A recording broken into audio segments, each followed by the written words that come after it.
It's Monday. It's morning.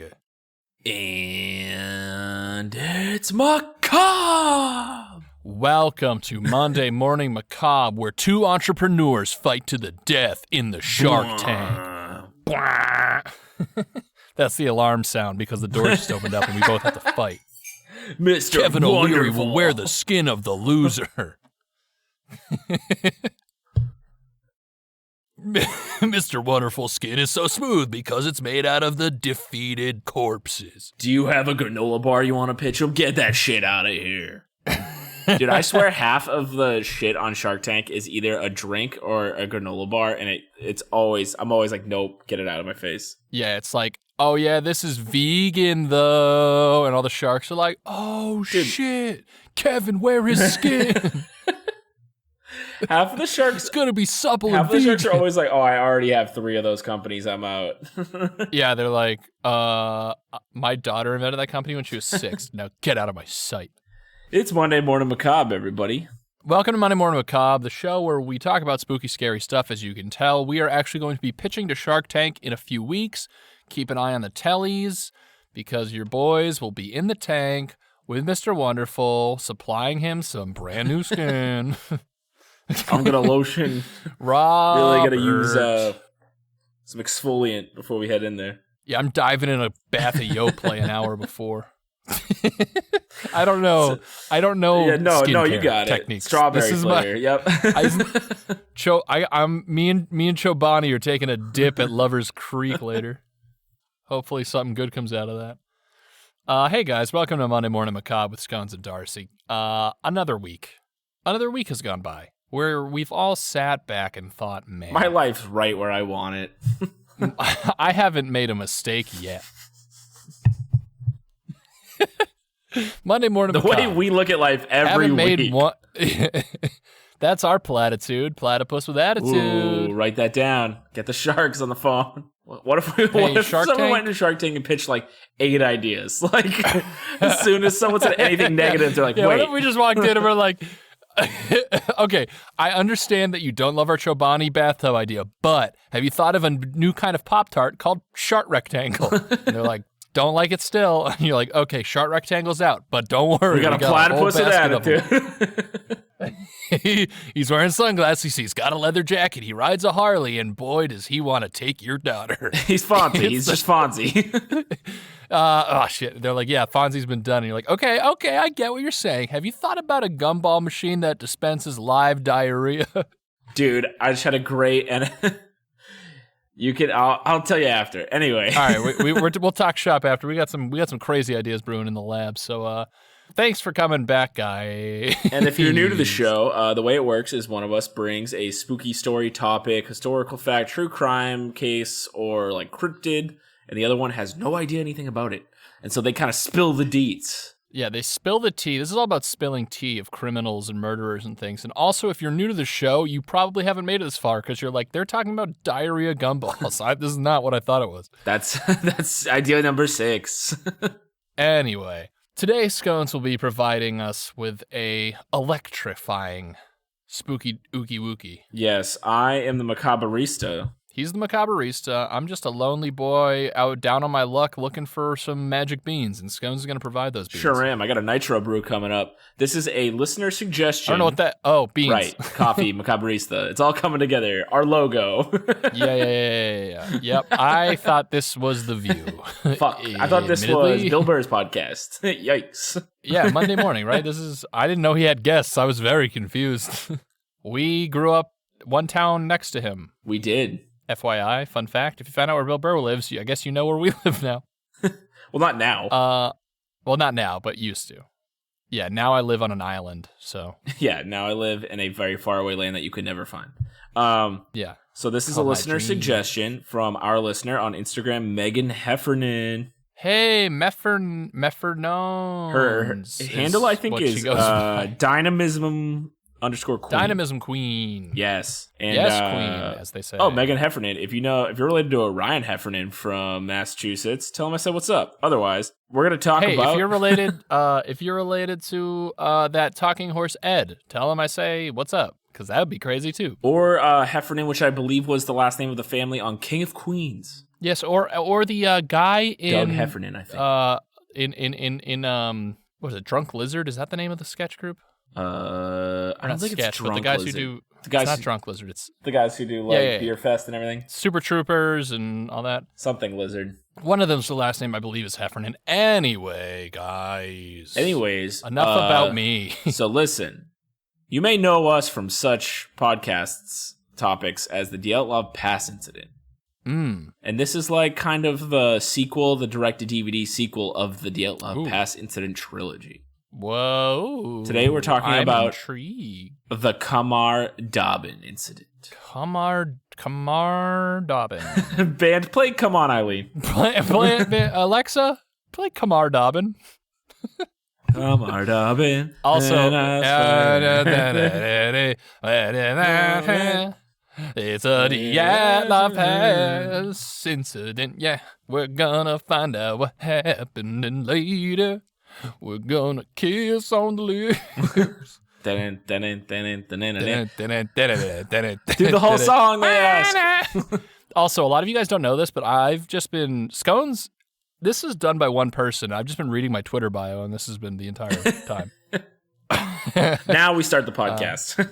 And hit record, Scones, and we've done our warm-ups. Here we are. And rectangle sharp pop tart. So listen here, listener. The Diatlov Pass incident was not the only mysterious hiker death to grace the Soviet Union's Siberia. The Khamar Daban, also called Khamar Daban or Chamar Daban. Ooh, 3 different pronunciations / spellings? Yes. Although the pronunciation might be the same and the spelling's different, and I'm just going phonetically, but either way. That's a lot of nuts. Sure is. The Khamar Daban is a mountain range in southern Siberia's Buryatia region. Sorry if I mispronounced. Perched below Lake. Don't apologize. Hey, Stones, go back and don't apologize. Yeah, in southern Siberia's Buryatia region, and if you don't like it, fuck you. Perched below Lake.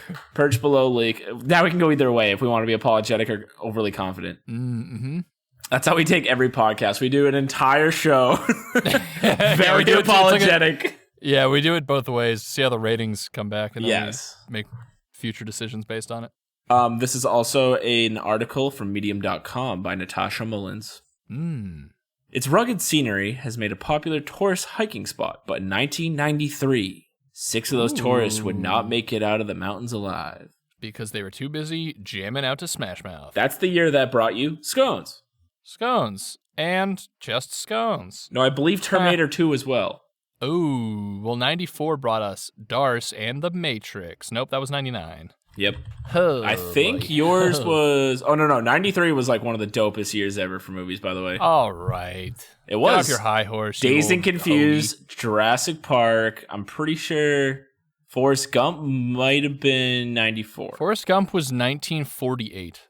Tombstone, Schindler's List, The Sandlot. Tombstone was 93? Yes. Robin Hood Men in Tights, The Fugitive. We're going to just read the entire list of Hocus Pocus, Mrs. Doubtfire. Dude, this year slapped. Halloween Town was 94. Don't at me. Oh, you got me. But Nightmare Before Christmas was 93. Doesn't matter. There's no Marnie in that shit. Also, I don't know if it was 94, but it sounds Groundhog Day, Demolition Man. Dude, 93 slapped. Anyway, let's get back to the story. 6 of those tourists would not make it out of the mountains alive. There are few answers in the case, and the lone survivor has refused to talk about the traumatic... Yes, Mark Wahlberg refuses to talk. He says, I don't know what you're talking about. And the reporters are like, we know you know. I'm a transformer. He just keeps saying that. Yeah. He just keeps saying, this is our fucking city, or I'm a transformer. Yeah, one of the two. It's a real flip of the coin. Anyways, the lone survivor refused to talk about the traumatic event since her first statement to police in 1993.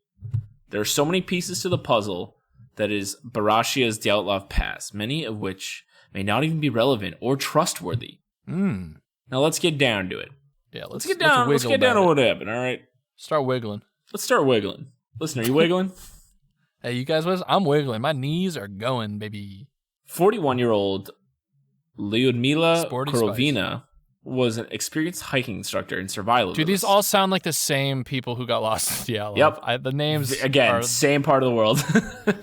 That makes. I mean, I understand that. I'm trying to differentiate in my mind, and I'm just thinking of Lyudmila Dubanina right now. Yeah. Anyway, and we're also American, so we're like, how come that guy's name's not Robert Smith and the other guy's Johnny Lee? How many Yuris are involved in this one? Not enough, if you ask me.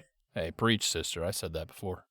So she was Lyudmila was a survivalist labeled as a master by her peers and students. She was hot shit. She was like the Les Stroud or the Bear Grylls. She was known for her tough love on her students, often pushing them very hard. This tough love ultimately paid off, however, as her students described her as being a good teacher that taught them confidence and crucial hiking skills. Do you ever wonder if there were really soft teachers in Soviet Russia or if all of them were just hard? I imagine they're all hard. Like, yes, again, dumb American brain. Yeah. They're all very mean. No, is it though? It's. I mean, I watched that documentary Rocky 3, and that guy seemed to. He was very serious. He was very hard, very stone-like.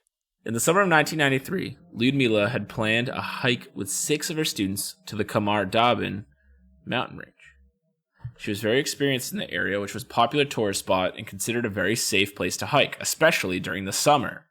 Her students had trained with her for the trip, and she was very close to all of them. All right, the first of the 6. Maybe a little too close. This is where we get to the part like Diatlov Pass where I just name off everybody involved. All right. Yeah. The closest to Lyudmila was 23-year-old Alexander, also known as Sacha Krysin. Oh, no. Krysin? Krysin? Kryin. Lyudmila had known Sacha for most of his life and considered him to be almost a son to her. The other 5 students were 24-year-old Tatiana Filipenko, 19-year-old Denis Shvachkin, 17-year-old Valentina Udochenko, 16-year-old Victoria Zalasova, and we're going to bring it home with 15-year-old Timur Bapanov. 15. Dude, popping off and flips the panko or whatever. I love this group. 15-year-old Timur Bapanov. Timur. Timur for debt, dude. Nothing but net. On August 2nd, 1993, the group of 7... Dude, this happened like 14 days before I was born or something. Nope. We'll see where it ends. But it's August 2nd, 1993. Man, I was in the pipeline, dude. I was like close to development. They had done Scones was close to his alpha release. Yeah, they had done the whole, what's the call when you get people in a room and see if they like stuff? Focus group. The whole focus group was approved. I was like, what coming are you fucking talking about? Anyway, the group of 7 arrived at the mountain range, and the group of Shark Tank. Kevin O'Leary was pissed. Now, in the town of Marino, excited for their journey into the mountains. The weather forecast promised them clear, sunny skies. Lyudmila and her students were one of 3 hiking groups in the area, one of which was being led by Lyudmila's daughter, Natalia. So it's a family of hiking guides and survivalists.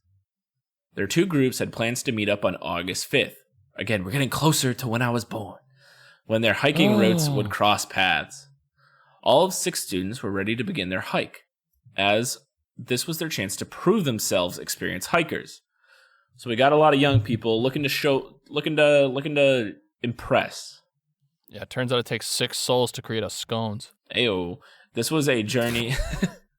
This was a journey they had been planning for and anticipating for months. And as a result, the group had become close. The first 2 days of the hike went better than planned. The group made extremely good time up Retransliator Peak, pushing themselves hard. That's my favorite dinosaur. Yeah, the Retransliator? Yes. One of the most fiercest apex predators of the... I'll DM it to you right now, the spelling of that, and you can even tell me what you think.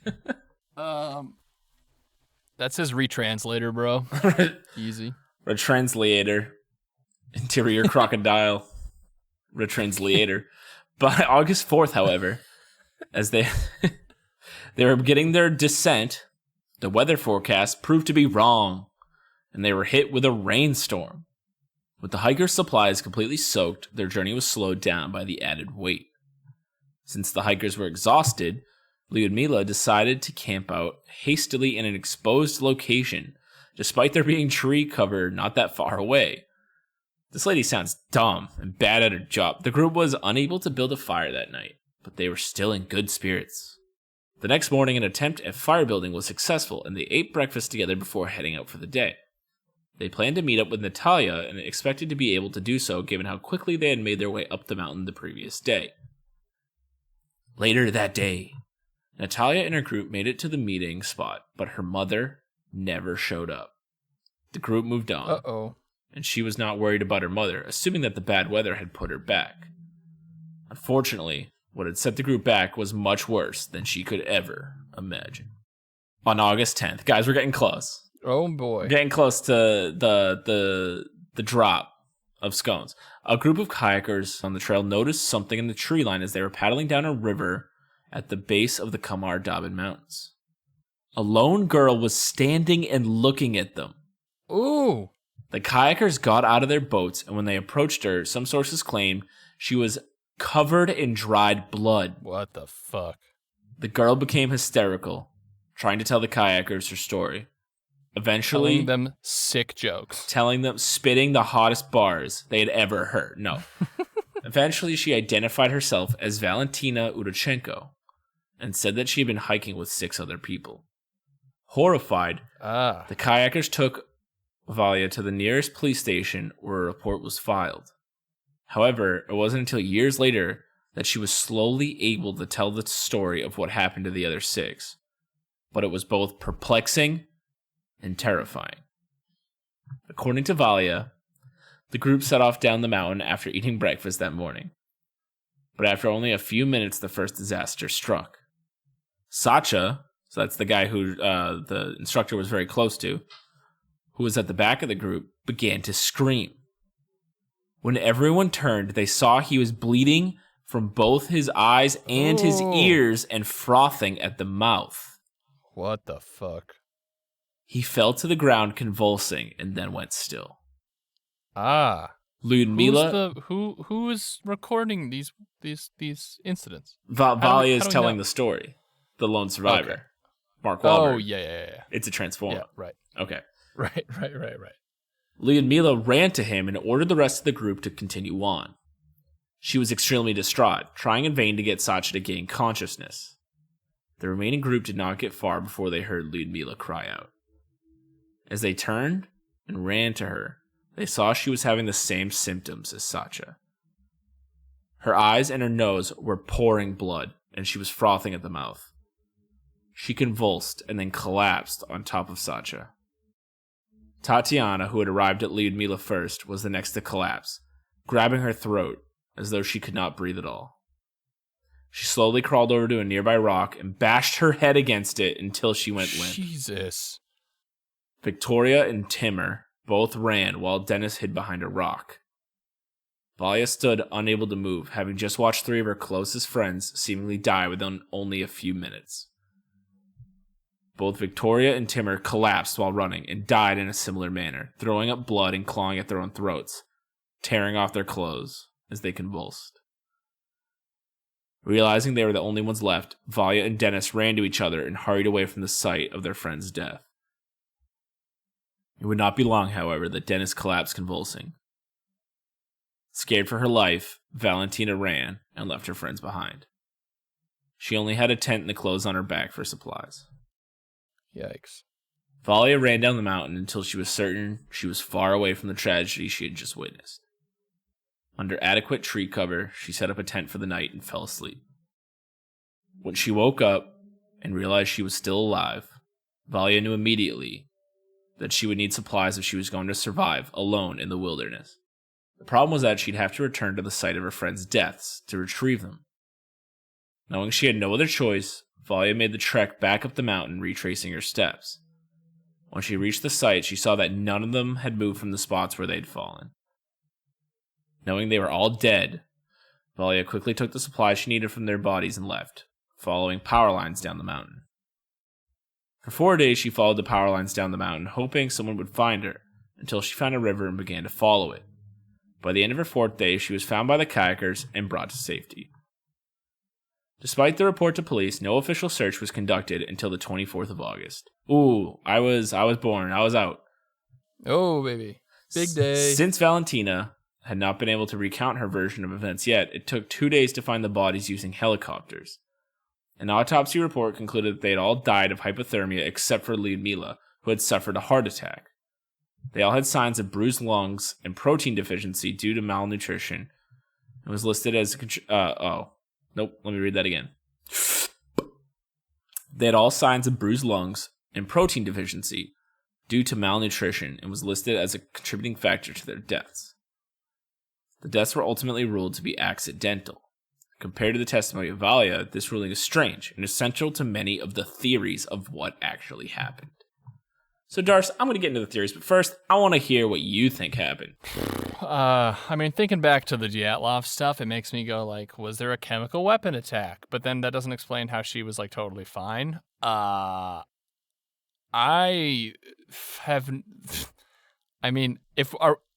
guess we have to decide if we believe the story being told, which is a pretty hard to believe story, I would say. I have to imagine that something more than just everyone started bleeding out of their eyes and bashing their heads in and stuff. That seems like kind of hard to believe. Super scary.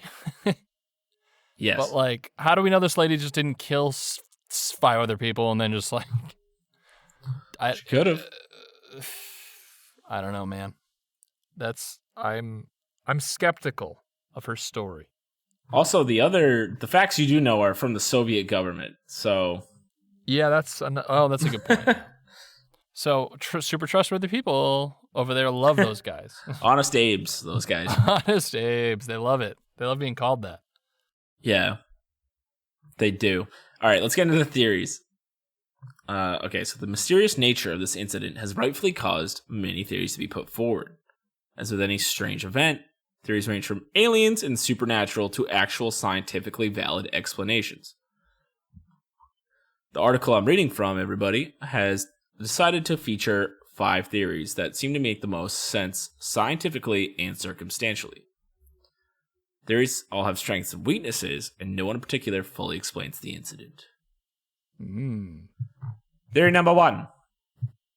What? The hikers saw something they shouldn't have.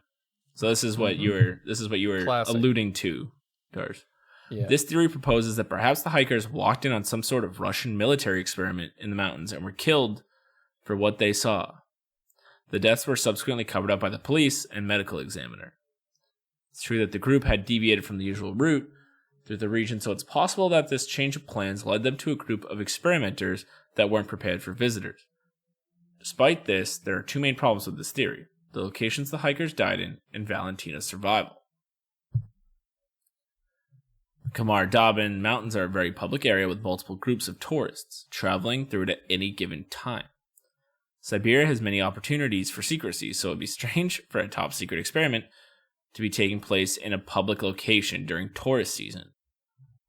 In addition to this, the particular part of the mountain that the hikers died on was an open area visible from the air and from higher ground. It would not make sense for a top secret mission worth killing people over to be located here. Then there's also Valia. Why did she survive? It doesn't seem possible for her to have escaped. Take a look again at the geography of the location. There's nowhere to hide or run to. If we were to put this aside and assume that somehow she did survive, then why wasn't she silenced or killed? If she was forced to lie about what happened, she definitely didn't help calm suspicions about the incident. And if she hadn't been forced to keep the secret, then why was her story so fucking wild? Alright, are you ready for theory number 2? Yeah, that's yep. I agree with the why would you put the top secret place right. Not secret. Why would you put a top secret why would America put a top secret place in Yosemite? It doesn't. Right, that doesn't make sense. Number 2 is a nerve agent killed the hikers. But that still doesn't explain why she didn't die, though. Right. Let's get into it. Many people have pointed out that the symptoms described by Valia are consistent with deaths by chemical weapons. Ooh, Dars, that's what you said. Chemies. The frothing at the mouth. Chemi weppies. That's what we call them in the industry. Chemi webbies. The frothing at the mouth and convulsing in particular match death by a strong nerve agent. This death also matches with the autopsy results. Since contact with nerve agents can cause respiratory distress, the bruising of the lungs can be a sign of death by nerve gas. Cardiac arrest is also caused by nerve agents, which match Lyudmila's death. The cause of death of the other hikers could very well be hypothermia, even if they were exposed to a nerve toxin, since they could have been knocked unconscious or fallen into a coma, and then ultimately succumbed to exposure. Another thread of this theory was put forward by YouTuber Kadaber.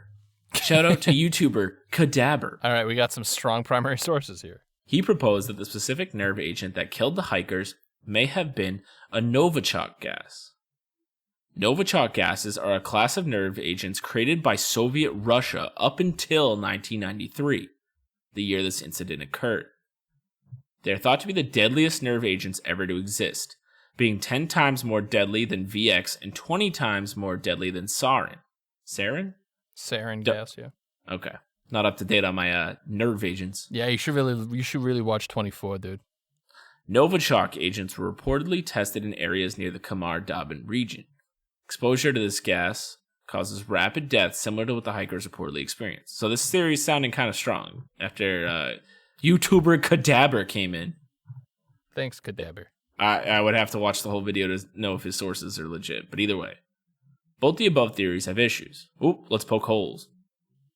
The first and very common one with all these is that Valentina survived.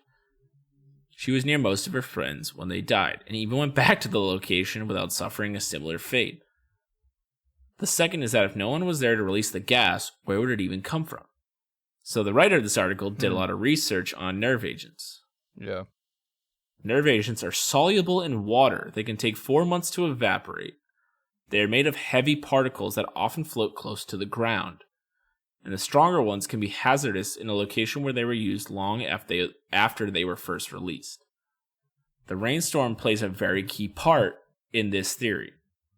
The rain would most likely have washed away a strong nerve agent like Novichok,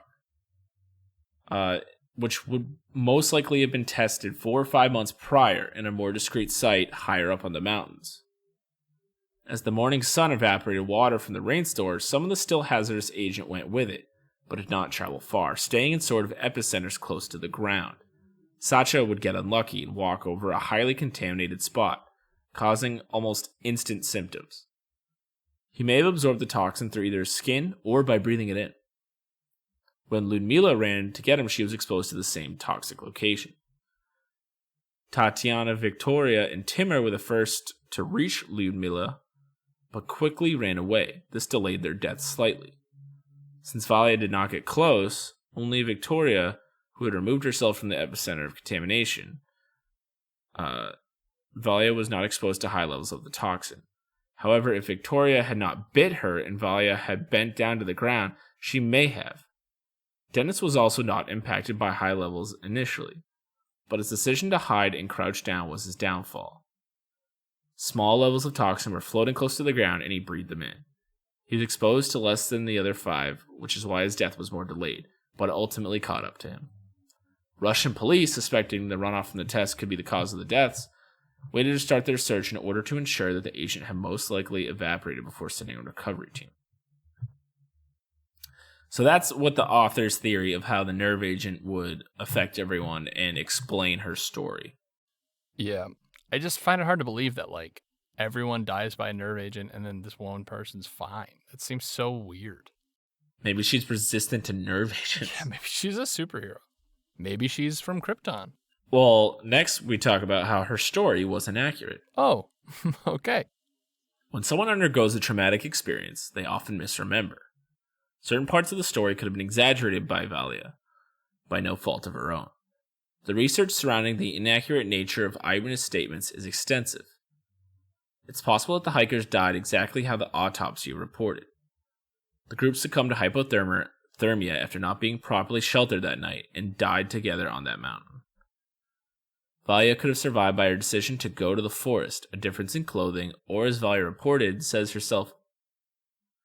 says herself in regards to her survival, her own physical fitness. She was like, I'm just built different. It should also be added that people who die from hypothermia often experience paradoxical undressing, where they strip off their clothes shortly before death. This would be a valid explanation for the hikers being found partially undressed. That's not unlike the Diatlov Pass incident. Mm-hmm.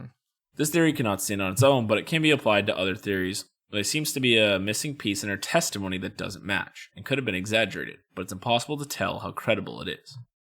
Okay, on to number 4. Number 4. Contaminated water. This one sounds boring. This theory also relies on the rainstorm bringing toxins down the mountain, but instead it proposes that the hikers drank the toxins in their water. Lake Baikal, which sits above the mountains, is a well-known toxic waste dumping ground. Beautiful. If the waste was washed downstream into the water, the hikers could have accidentally drank toxins with their breakfast. The contaminant would have even been one of those water-soluble nerve agents mentioned earlier. Valentina may have survived by drinking less or getting her water from a different location. Most highly toxic substances take a few minutes to take effect, hence the hikers all dying later on in the day. Similar to the nerve agent theory, this toxin could have incapacitated the hikers, causing them to die from hypothermia. The problem with this theory is that the deaths were isolated occurrences. If the water source used by many tourists was so badly contaminated, why would it make sense that only one group would be affected by it? That's true, though. That's true, though. Okay, the last theory. Number 5? 5. Oh, wait, 6? 6. I don't know what the fuck we're on. Either way. 6 sounds good. Sure. We're on to mushrooms. Basically, a YouTube comment brought up this one. And then the author was like, oh, no way, and did more research. Mm-hmm. This is the only theory where Valia is actually affected by what killed the hikers, eliminating some of the questions around her seemingly being a total outlier compared to the other 6. Lyudmila was a known forager who taught the art to her students. It's possible that one of the hikers found some mushrooms to add to their breakfast, which wasn't the correct variety. After eating their breakfast, the effects of the mushroom poisoning began to take hold as they were walking, causing them to hallucinate and be sick. Interestingly, a common hallucination caused by psilocybin is to see other people cry blood. Yikes. Overdoses of psilocybin can cause psychosis, convulsions, cardiac arrest, and even send someone into a coma. Oh. Once again, it's likely that the hikers died as a result of hypothermia due to being in an altered state, whether that was just tripping out or being in a full-blown coma. That's pretty... I mean, that's interesting. I didn't know you can overdose on that's magic mushrooms can give you psychosis. That's horrifying. You bash your head until you die. Yeah. Thought I was supposed to squeegee my third eye, not fucking... Squeegee your third eye. Not send my Domsky into a Rockski. Domsky to Rockski, baby. Yeah, D to R's, bro. Doctors. Yeah, did you hear Domsky got a full ride to Rockski, bro? Ah, Rockski, yeah. Oh, go Sandpipers.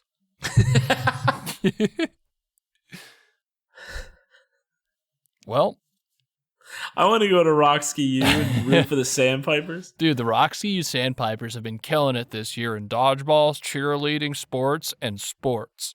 Either way, Valentina, as I'm sure you listeners can guess by now, would have eaten less of the mushrooms and been less affected. The incident adds up. The incident was sick. Was the coolest. The incident of Khamar Daban may forever remain a mystery, but there are many interesting theories to consider that surround it.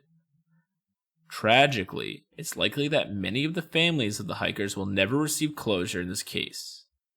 Mm-hmm. We can only hope that one day, with better technology, answers can be recovered. Until then, we only have questions. Well, I mean, Diatlov Pass has, at least in my mind, has been resolved, so hopefully... Yeah, Murderwind. Yeah. Maybe Murderwind hit them. Oh, Ooh, Summertime Murder Wind. I mean, I have high hopes for the Khamar Daban mystery. I think that with the it's hard because it's a different circumstance, right? Like where this is like a biological thing, as opposed to just strictly weather based or something like that. Right. So it's like you can't like recreate the, you know what I mean? Like it's especially if like, it's some like hyper classified nerve toxin. Yeah. But I mean, it's super scary. The story is horrifying. So scary. Don't go hiking, folks. Just don't go hiking. Hiking is for bums. You can get views on Google. But another interesting thing is that it sounds like it never confirmed nor denied, but from the language, it sounds like she's still alive, the survivor. True. She won't talk about it, but she's still like I would kicking. Fucking be like, stop asking me if I saw like all of my friends bleed out of their eyes till they died. Yeah, I wouldn't be. Or she gets old enough that she's on her deathbed and she like gives us the deets. Oh, that would be good. If she spilt the tea. Hello, girlfriend. That we've already talked about. This is the platform for that. This is the platform. Actually, don't come on. I don't want. I don't want to. Oh God, we're not the right dark. place for that. No, we are not. Oh, I regret it so as soon as I said Sandpipers. Yeah, she'd be like, good. I watched everyone die, and we'd be like, Rocksky to Domsky, and it would not go well.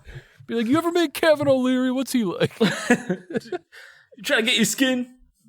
You look like you got tough skin. Yeah. I wonder if there's anything you can like donate to, or if anyone has. I don't know if Russia has like private eyes that try to look into the stuff like other stories we've talked about. I mean, that sounds like Russia to me. But for their family, dude, can you imagine what kind of grisly, like, just incredible dude is a private eye in Soviet Russia? Be fucking coolguy.com/Russia, please. He just polishes a handle of like vodka and solves crazy cases. Crazy cases. Yeah, imagine the Russian like Scooby-Doo world. Boy, oh boy. It'd be like, whoa, you solved the case. And they'd be like, no, we solved the case. Yeah, we have all solved the case. And then the theme starts playing. Yeah. As they all just like... The Soviet theme. Yeah. They all start marching. And they all start marching on. I have most of my views about Soviet Russia from cartoons. Thanks, Soviet Russia. We love you. The coolest. Hey, if you're listening to this program and you want to support Soviet Russia, go to sovietrussia.ru/donate. Otherwise, if you want to support the pod, if you want to support these two dumb ding dong dum dum dummers, go to www.dumdumdingdongs.com/rockskyou/sandpipers.org. And we should make a T-shirt that's like a Sandpipers like super fan, yeah. like like a sport. Yes, a Rocksky University Sandpiper shirt. Rocksky University Alumni Weekend. Go Sandpipers. That's a like good little idea. letters on the bottom. It says straight to the Domsky. So check out our Twitter, MMMacabre Pod. Check out our Instagram, Monday Morning Macabre. Go to MondayMorningMacabre.com for merch and the Patreon where we talk about extra bonus dumb stuff. We're on a global tour. You can be an official Julie Patreoni. Yeah, you can be a Julie Patreoni. You can find out if we're going to make that Sandpiper University shirt. Let us know in the comments. Our DM UK fans we're performing live at Wembley Stadium Labor Day weekend. Yes, if you are K-pop fans, we are performing with BTS on the Ed Sullivan Show this weekend. It's gonna be a great show. We got a great show for you tonight. Jimmy Stewart's the guest. Yeah, Jimmy Stewart, his Mary will be there. Yep. It's gonna be a wild, raucous show, and I really think it's going to be the Cat's Pajamas. So check that out. We'll have Count Basie will be there as the musical guest. Yep. And BTS is not the musical guest. No, BTS is actually just the audience. They are just going to laugh and clap. BTS is actually doing a stand-up set, 7 minutes. Yeah, they're doing the monologue. They're like, what's up with America? And so check those out. And leave a little message or two. We'll take your requests, your suggestions. Shout out to Dynamism.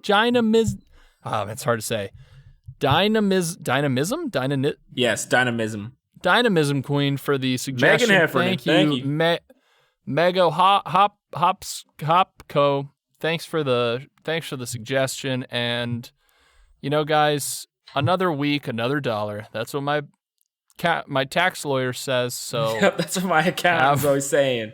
He's stacking gold coins like Scrooge. Scrooge McDooge. Go Sandpipers. Have a good Monday. Go Sandpipers. Goodbye. Bye.